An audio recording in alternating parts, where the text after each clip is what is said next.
So where do you start? If you're building a garden, where do you begin? I had the same question when I started building my garden too. Now let's be clear, I realize there are a lot of things in my garden that aren't the best from a design point of view. And the intent of this video isn't to provide a step-by-step set of instructions. Instead, I thought it might be helpful for you and I to go through some of my old photographs, and I could show you the journey of how my garden started and all the things I did to get to where my garden is today. And the greatest thing about this journey is it's not finished yet. I still have lots of plans and lots of things I want to do. And that's the purpose of this YouTube channel, to share that journey with you. I built my garden to escape from the pressure and the stress of the daily grind. I made mistakes along the way, but in the end, I created a space that I consider to be my own secret garden. And I thought it would be fun to tell you the story of how my garden came to be. My garden started here, in this 3-foot by 7-foot bed. We bought our house in 1993, the year that we were married. The first big project we did was adding a fence along the back property line, filled with cedar trees. My husband Tom and I created a raised bed along the back of the landscape using patio blocks that we bought at Home Depot. I also made an arbor out of copper pipe for the entrance to my secret garden that only existed in my mind at that point. In 2002, we rented a sod cutter to dig out 4 large rectangular beds that roughly measure 12 feet wide and 25 feet long. The garden was still open to the neighbors' backyards. I loved the back fence, and I knew I needed to create seclusion. The next big change happened in 2003, when I added bricks along the edge of the flower borders and dug out a circular bed in the center. At the end of 2003, we added an arborvitae hedge to block off the side yard from the street. We were lucky to be able to find arborvitae on sale at the local nursery. In 2005, we added a fence along our side yard. Now we had all 3 sides of the garden hidden from view, and it created a beautifully private space.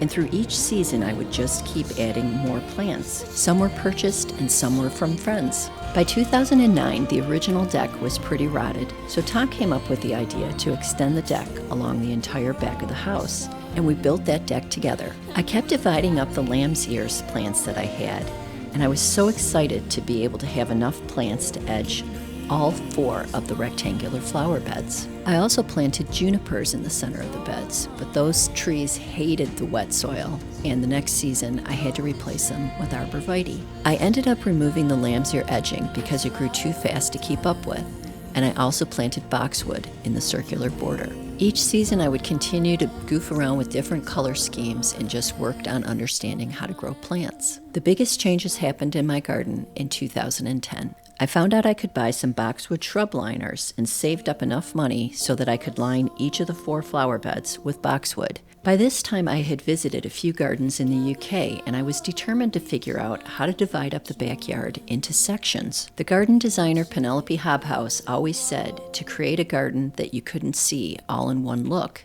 and I was going to try to do exactly that. My idea was to create a long border along the side yard that I'd plant with arborvitae, and the arborvitae could hide the fence. And I thought I would block out the vertical space above the fence by planting redbud trees. So I got to work trying to get creative on how I could divide my space up into garden rooms. The idea was to use the thinner portions of the yard to create a view and use a focal point like an urn. I managed to move the arborvitae in a couple of trips from the Home Depot using my Ford Focus. And by far the most exciting day of gardening in my life was the day that the baby boxwood plants arrived. The boxwood arrived on a shipping pallet, and I used my wheelbarrow to move them into the backyard. I planted the arborvitae in the redbuds. In hindsight, I probably should have planted yews, because the arborvitae really need more sunlight now that the redbuds have matured. I needed to move a lot of plants and align all the flower beds to ensure the boxwood were planted in straight lines. Tom set up the string lines for me, and I got to work. I still remember how excited I was looking at those potted boxwood waiting to be planted. It took a few days to get everything moved, lined up, and put in place. Looking at these old photos brings back such fond memories. I never dreamed of being able to line those flower beds with boxwood, and here I was doing exactly that.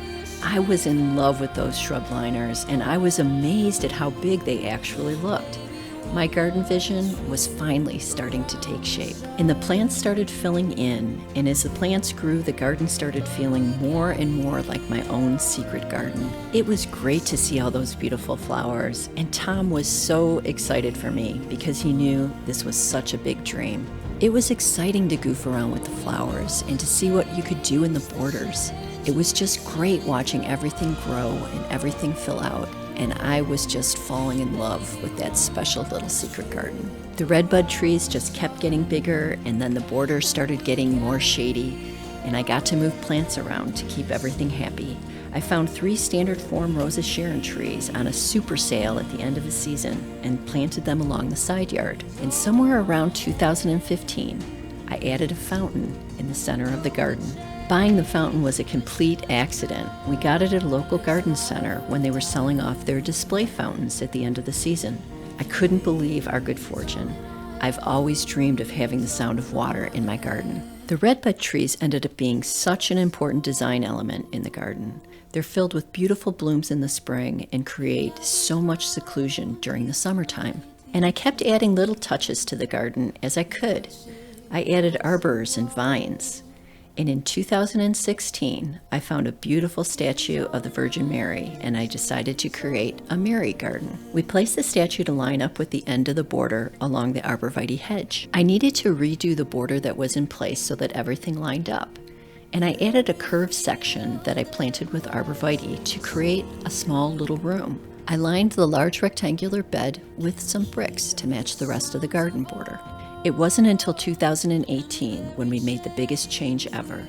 We created a garden room out of the Mary border by adding a hornbeam hedge. The idea was to separate the 2 sections of the backyard with the hornbeam hedge, and it worked perfectly. In 2019, I widened the border widths and moved the boxwood from my side yard into the border. This is always what I had envisioned for the Mary garden, and I was so happy with the results. In 2020, we built a path to my mother-in-law's house, so we decided to create a gate into the back fence with a path to connect the garden to my mother-in-law's garden. This path is one of my favorite additions to the garden, but sadly my mother-in-law passed away September 24th of 2022. And so the garden continues to evolve.